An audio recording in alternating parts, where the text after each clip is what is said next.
Assalamualaikum warahmatullahi wabarakatuh. Sobat muda, sekarang kita akan membahas iblis dan keturunannya, atau biasa kita sebut dengan bala tentaranya. Di dalam penciptaannya, manusia dan iblis prosesnya hampir serupa, baik itu dari asalnya pertama diciptakan dan keturunannya. Manusia yang pertama kali diciptakan oleh Allah adalah Nabi Adam alaihissalam. Allah ciptakan Nabi Adam dari tanah, benar-benar dari tanah.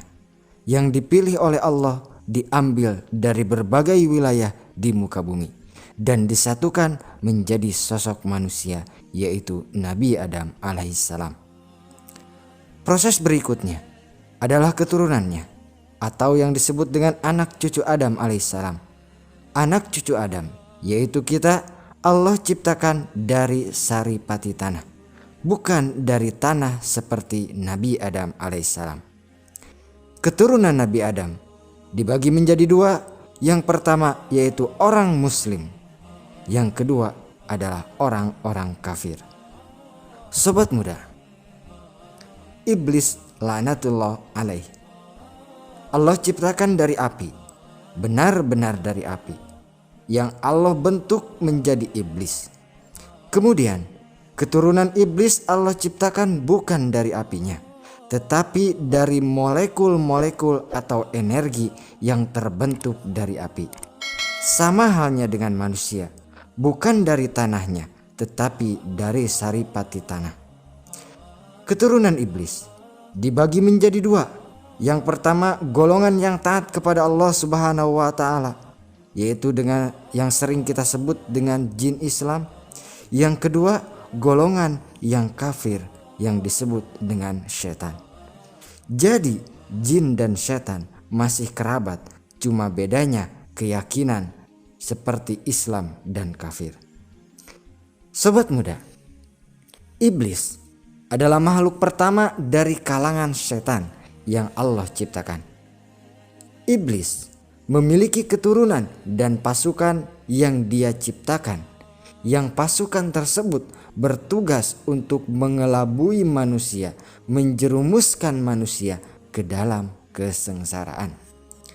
Pasukan iblis banyak, tetapi dibagi menjadi beberapa kelompok dengan tugas yang berbeda-beda, yang dipimpin oleh satu pimpinan yang dipercaya oleh iblis.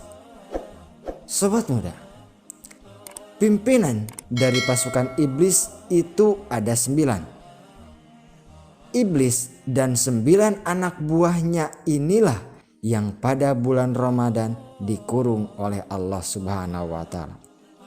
Sedangkan sisanya, yaitu pasukan-pasukan kecilnya atau disebut dengan bebenyitnya, itu tidak dikurung karena tanpa pimpinan mereka lemah di dalam menggoda manusia.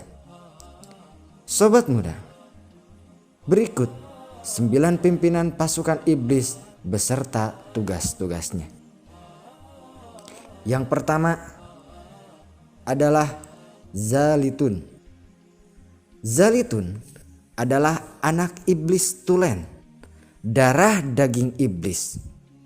Zalitun adalah pakar atau ahli menggoda manusia ke arah sifat mubazir atau berlebihan, dan sifat bakhil atau kikir yang lebih kita kenal dengan pelit. Yang kedua, Watin. Watin bertugas untuk menggoda manusia agar berprasangka buruk terhadap Allah dan putus asa dari rahmat Allah, yang menyebabkan manusia hilang semangat di dalam ibadah dan berdoa karena menyangka apa yang dia inginkan tidak pernah dikabulkan oleh Allah Subhanahu wa taala. Yang ketiga, A'awan bertugas untuk menggoda raja-raja dan para pemimpin agar bersikap sombong, takabur, dan zalim terhadap rakyatnya.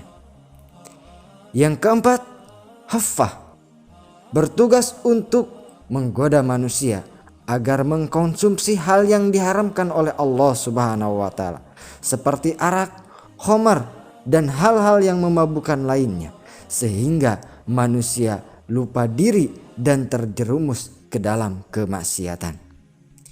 Yang kelima, murah, bertugas untuk melalaikan manusia dari mengingat Allah dengan hiburan-hiburan yang melupakan dia, yang membuat dia lupa akan tugas dia dan membuat dia lupa terhadap Allah Subhanahu wa taala.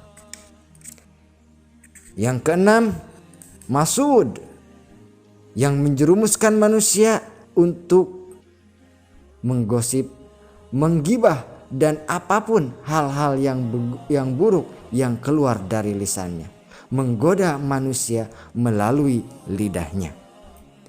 Yang ketujuh, dasim, bertugas untuk menggoda manusia, menghancurkan rumah tangga manusia, bahkan menjerumuskan manusia ke dalam perzinahan dan maksiat yang lainnya.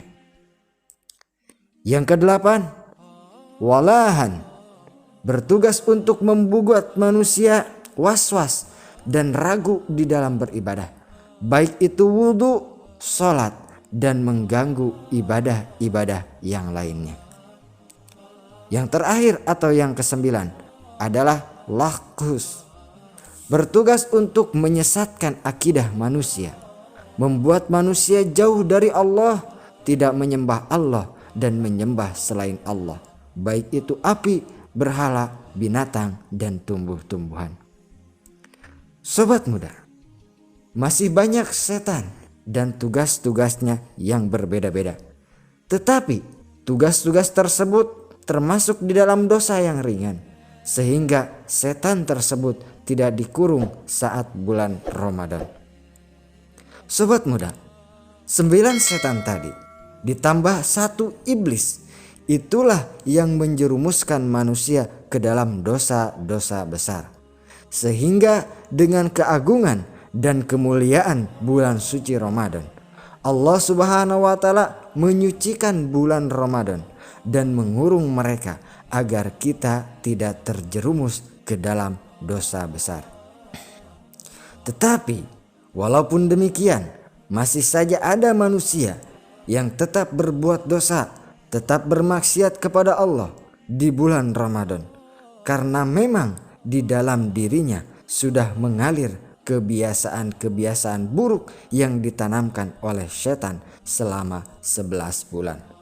Sehingga walaupun setannya dikunci oleh Allah Subhanahu wa taala, tetapi file dan aplikasinya yang ditinggalkan oleh setan di dalam diri manusia tersebut masih tertinggal, dan menyebabkan manusia tersebut tetap membuka pintu menuju kemaksiatan. Sobat muda, bulan Ramadan adalah bulan yang suci. Mari kita sama-sama sucikan diri kita, amal ibadah kita, agar kita dapat ridho dari Yang Maha Suci. Sekian dari saya, selamat berbuka puasa. Wabillahi taufiq wal hidayah. Assalamualaikum warahmatullahi wabarakatuh.